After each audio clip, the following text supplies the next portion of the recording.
ಸಿಂಹರಾಶಿ, ನಿಮ್ಮ ಕಾರ್ಯಕ್ಷೇತ್ರದಲ್ಲಿ ಮನಸ್ಸಿರೋದಿಲ್ಲ. ಯಾವ ವೃತ್ತಿಯನ್ನು ಉದ್ಯೋಗವನ್ನು ಆಯ್ಕೆ ಮಾಡ್ಕೊಂಡಿರ್ತೀರಿ, ಕೆಲಸವನ್ನು ಮಾಡ್ತಾ ಇರ್ತೀರಿ, ಆ ಕೆಲಸದ ಬಗ್ಗೆ ನಿಮಗೆ ಆಸಕ್ತಿ ಇರೋದಿಲ್ಲ. ಪ್ರತಿನಿತ್ಯವೂ ಇದೆ ಅನ್ನುವಂತಹ ಮನಸ್ಥಿತಿಯಲ್ಲಿ ಇರ್ತೀರಿ.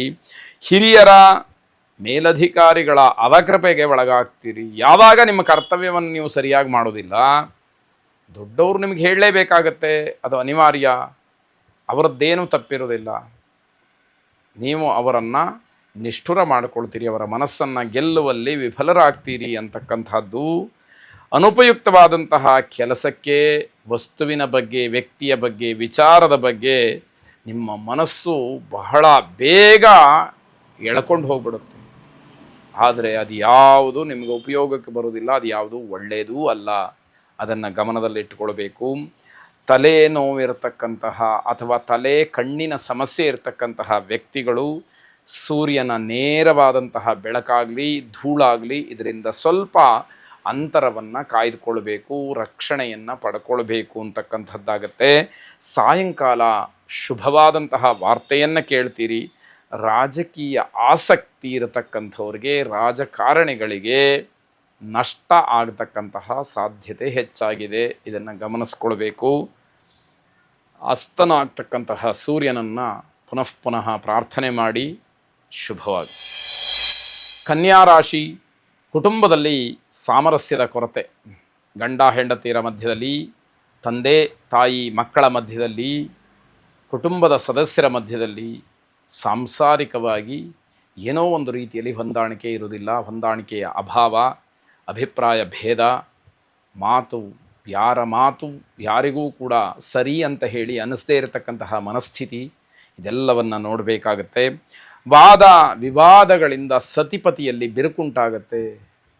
ಮಾತಿಗೆ ಮಾತು ಬೆಳೆಯುತ್ತೆ. ಎಲ್ಲಿವರೆಗೆ ಹೋಗುತ್ತೆ ಅಂತಂದರೆ ಗಂಡ ಹೆಂಡತಿಯರ ಮಧ್ಯದಲ್ಲಿ ದೊಡ್ಡ ಮಟ್ಟದ ಅಂತರ ಸೃಷ್ಟಿಯಾಗುವ ಹಾಗೆ, ಕಂದಕ ಸೃಷ್ಟಿಯಾಗುವ ಹಾಗೆ ಆಗಿಬಿಡುತ್ತೆ. ಜನ ನಿಮ್ಮ ಬೆನ್ನ ಹಿಂದೆ ನಿಮ್ಮನ್ನು ಟೀಕೆ ಮಾಡೋ ಹಾಗೆ ಮಾಡ್ಕೊಳ್ತೀರಿ. ನಿಮ್ಮ ಎದುರುಗಡೆ ಏನು ಮಾತಾಡೋದಿಲ್ಲ, ಹಿಂದೆ ನಿಮ್ಮ ಬಗ್ಗೆ ಒಳ್ಳೆಯ ಅಭಿಪ್ರಾಯವನ್ನು ಯಾರೂ ಕೂಡ ತೋರಿಸೋದಿಲ್ಲ. ಆ ರೀತಿ ಆಗಿಬಿಡುತ್ತೆ. ಮನೆಯಲ್ಲಿ ಬೇಸರದಿಂದ ಹೊರಗಡೆ ಹೋಗ್ತೀರಿ. ಮನೆಯಲ್ಲಿ ಸಮಾಧಾನ ಇಲ್ಲ ಅಂತ ಹೇಳಿ ಹೊರಗಡೆ ಹೋಗ್ತೀರಿ. ಎಷ್ಟೊತ್ತಿರ್ತೀರಿ? ಮತ್ತೆ ಮನೆಗೆ ಬರಲೇಬೇಕಲ್ಲ. ಆ ರೀತಿಯ ಪರಿಸ್ಥಿತಿ. ಹೆಂಗಸರು ತಮ್ಮ ತವರು ಮನೆಗೋ ಅಥವಾ ಸಂಬಂಧಿಕರ ಮನೆಗೋ ಹೊರಡುವಂತಹ ಪರಿಸ್ಥಿತಿ ಬರುತ್ತೆ. ಮನೆಯಲ್ಲಿ ಜಗಳ ಮಾಡಿಕೊಂಡು ಮನೆಯಿಂದ ಹೊರ ಹೋಗ್ತೀರಿ ಅಂತಕ್ಕಂಥದ್ದು. ಅಲರ್ಜಿ ಅಥವಾ ಕಫ ಇದು ನಿಮಗೆ ತೊಂದರೆಯನ್ನು ಮಾಡ್ತಕ್ಕಂಥದ್ದು. ಸ್ವಲ್ಪ ಕಹಿಯ ಅನುಭವವಾಗುತ್ತೆ. ಇದೆಲ್ಲ ನಮಗೆ ಯಾಕೆ ಬಂತು ಅನ್ನುವಂಥದ್ದು ಪ್ರಶ್ನೆ ಆಗುತ್ತೆ. ಆದರೆ ಬಂದಂತಹದ್ದನ್ನು, ಅದು ಒಳ್ಳೆಯದಾಗಿರಲಿ ಕೆಟ್ಟದಾಗಿರಲಿ, ಆ ಸಮಯಕ್ಕೆ ಅನುಗುಣವಾಗಿ ಅದನ್ನು ಅನುಭವಿಸಿಯೇ ತೀರಬೇಕಾದಂಥದ್ದಾಗತ್ತೆ. ಈ ಪರಿಸ್ಥಿತಿಯನ್ನು ತಂದುಕೊಂಡವರು ಯಾರು ಅನ್ನೋದನ್ನು ಪ್ರಶ್ನೆ ಮಾಡಿಕೊಳ್ಳಿ. ಐಕ್ಯಮತ್ಯ ಮಂತ್ರವನ್ನು ಶ್ರವಣ ಮಾಡಿ ದಂಪತಿಗಳಲ್ಲಿರತಕ್ಕಂತಹ ವಿರಸ ದೂರವಾಗಲಿ. ಶುಭವಾಗಿ. ತುಲಾರಾಶಿ, ವಿದ್ಯಾರ್ಥಿಗಳು ಮತ್ತು ನೌಕರರು ತಮ್ಮ ಇಲಾಖಾವಾರು ಪರೀಕ್ಷೆಗಳು ನಡೆಯುವಂಥದ್ರಲ್ಲಿ ನೀವೇನಾದರೂ ಸ್ಪರ್ಧೆ ಮಾಡಿದರೆ, ಭಾಗವಹಿಸಿದರೆ, ಪರೀಕ್ಷೆಯನ್ನು ಬರೆಯುವುದಕ್ಕೆ ಮುಂದಾಗಿದ್ದರೆ ಅಲ್ಲಿ ಯಶಸ್ಸನ್ನು ಹೊಂದಲಿಕ್ಕೆ ಅವಕಾಶಗಳಿರುತ್ತೆ. ಅಥವಾ ಅಂತಹ ಪರೀಕ್ಷೆಗಳಿಗೆ ಪೂರಕವಾದಂತಹ ವಿಚಾರಗಳು ನಿಮಗೆ ಸಮಂಜಸವಾಗಿ ಲಭ್ಯವಾಗ್ತಕ್ಕಂತಹ ಯೋಗ ಈ ದಿವಸದಲ್ಲಿ ಇದೆ. ದೇವರ ಧ್ಯಾನ, ದೇವರ ಪೂಜೆ, ಅತಿಥಿ ಸತ್ಕಾರ ಇತ್ಯಾದಿಗಳಿಂದ ಪ್ರಭಾವಿತರಾಗ್ತೀರಿ. ನಮ್ಮ ಸನಾತನ ಧರ್ಮದ ಕೆಲವು ಆಚರಣೆಗಳು ನಿಮ್ಮನ್ನು ತುಂಬ ಪ್ರಭಾವಿತರನ್ನಾಗಿ ಮಾಡುತ್ತೆ. ನೀವೂ ಕೂಡ ಜೀವನದಲ್ಲಿ ಅದನ್ನು ಅಳವಡಿಸ್ಕೊಳ್ತಕ್ಕಂತಹ ಪ್ರಯತ್ನವನ್ನು ಮಾಡಬೇಕು ಅನ್ನುವಂತಹ ಮನಸ್ಸನ್ನು ತಲುಪ್ತೀರಿ. ಅಥವಾ ಆ ರೀತಿಯ ಮನಸ್ಸು ನಿಮ್ಮದಾಗತ್ತೆ. ಬಹಳ ಸಂತೋಷದ ವಿಷಯ, ಬಹಳ ದೊಡ್ಡ ಪರಿವರ್ತನೆಯ ವಿಚಾರ. ನಿಮ್ಮಿಂದ ಹಲವಾರು ಜನ ಈ ವಿಷಯವನ್ನು ಕೇಳಿ ನೋಡಿ ತಿಳ್ಕೊಳ್ಬೇಕಾದಂಥದ್ದು ಸಮಾಜದಲ್ಲಿ ಇವತ್ತಿನ ಸ್ಥಿತಿಗೆ ಅಗತ್ಯ ಇದೆ ಅಂತ ಹೇಳಬೇಕು. ಉತ್ತಮವಾದಂತಹ ಪದವೀಧರರ ಒಂದು ಸಂಪರ್ಕ ನಿಮಗೆ ಸಿಕ್ಕತ್ತೆ. ಓದಿನ ಬಗ್ಗೆ ಹೆಚ್ಚಿನ ಮಾಹಿತಿ, ಸರಿಯಾದಂತಹ ಮಾಹಿತಿ ನಿಮಗೆ ಸಿಗ್ತಕ್ಕಂಥದ್ದು. ವೈವಾಹಿಕ ಜೀವನ ಬಹಳ ಮಧುರವಾಗಿರತಕ್ಕಂತಹ ಕ್ಷಣಗಳಾಗತ್ತೆ. ಅನ್ಯೋನ್ಯತೆ, ಆ ಒಂದು ಸಾಮರಸ್ಯ, ಹೊಂದಾಣಿಕೆ ಇವೆಲ್ಲವೂ ಕೂಡ ಮನೆಯಲ್ಲಿ ಬಹಳ ವಿಶೇಷವಾಗಿ ಕಾಣ್ತಾ ಇರುತ್ತೆ.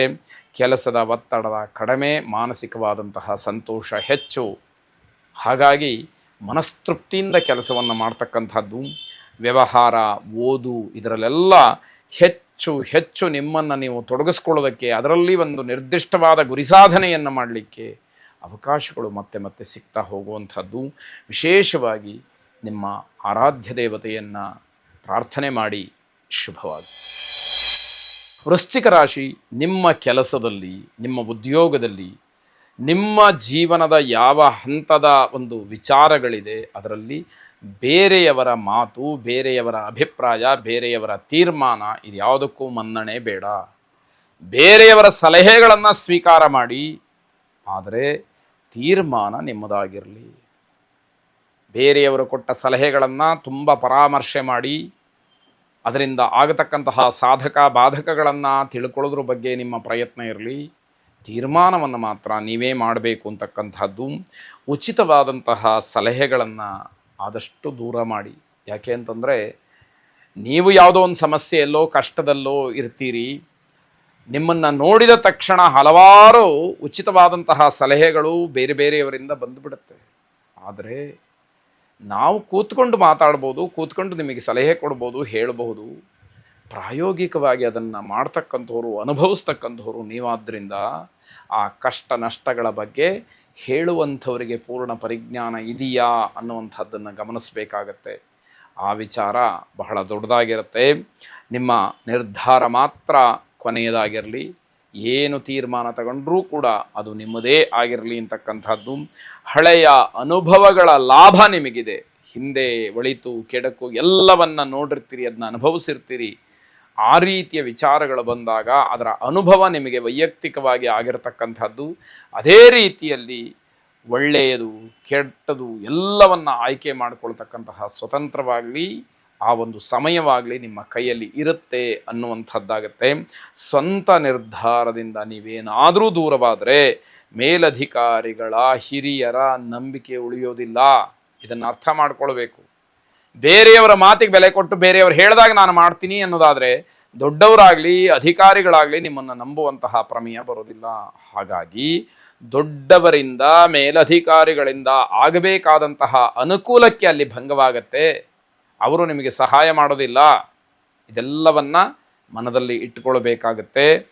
ಯಾರ ಜೊತೆಯೂ ಕೂಡ ಜಗಳವನ್ನು ಮಾಡಿಕೊಳ್ಬೇಡಿ.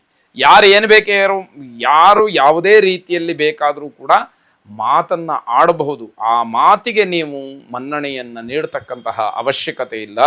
ನಿಮಗೆ ಯಾವುದು ಸರಿ ಅಂತ ಅನಿಸುತ್ತೋ, ಸಮಾಜಕ್ಕೆ ಯಾವುದು ಹಿತವೋ ಆ ಕೆಲಸವನ್ನು ಮಾಡಿ. ವಿಶೇಷವಾಗಿ ಸುಬ್ರಹ್ಮಣ್ಯ ಸ್ವಾಮಿಯನ್ನು ಪ್ರಾರ್ಥನೆ ಮಾಡಿ. ಶುಭವಾಗಿ.